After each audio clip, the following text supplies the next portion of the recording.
साबुदाण्याची खिचडी खूपच छान झालेली आहे. कशी बनवली चला बघूया.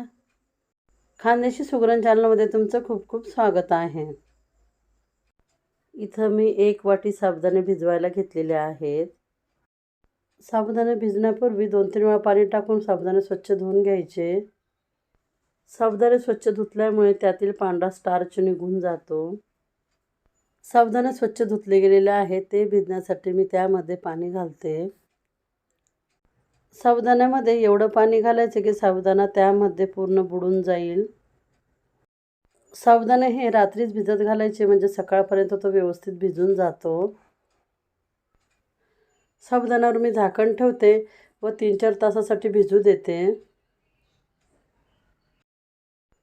4 तास झालेले आहेत. आपला साबुदाणा हा व्यवस्थित भिजलेला आहे, तुम्ही बघू शकतात.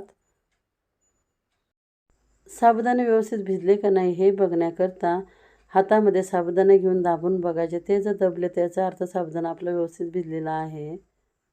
साबुदाण्याची खिचडी व्यवस्थित येण्याकरता साबुदाणा व्यवस्थित भिजणं फार महत्त्वाचं आहे. शेंगदाण्याचा कूट त्याच्यामध्ये मिक्स करण्यापूर्वी साबुदाणा व्यवस्थित मोकळा करून घ्यायचा. 1 वाटी मी शेंगदाण्याचं जाडसर कूट घेतलेलं आहे. ते मी साबुदाण्यामध्ये व्यवस्थित मिक्स करून घेते. शेंगदाण्याचं बारीक कूट जर तुम्ही ह्या खिचडीला वापरलं तर ती साबुदाण्याची खिचडी मोकळी होणार नाही.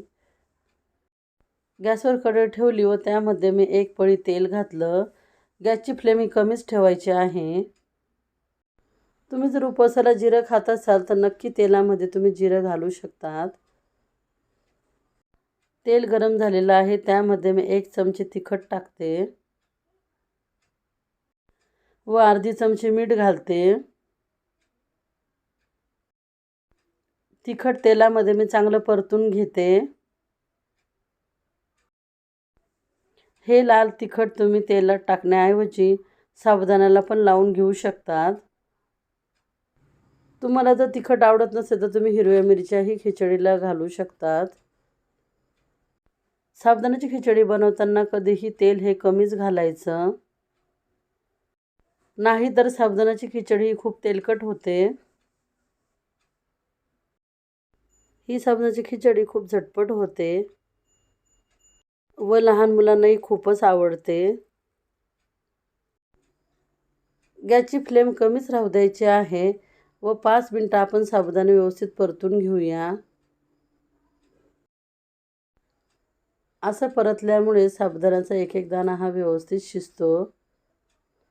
तुम्हाला जर माझ्या रेसिपी आवडत असेल तर प्लीज माझ्या चॅनलला सबस्क्राईब करा, लाईक करा आणि कमेंट करा.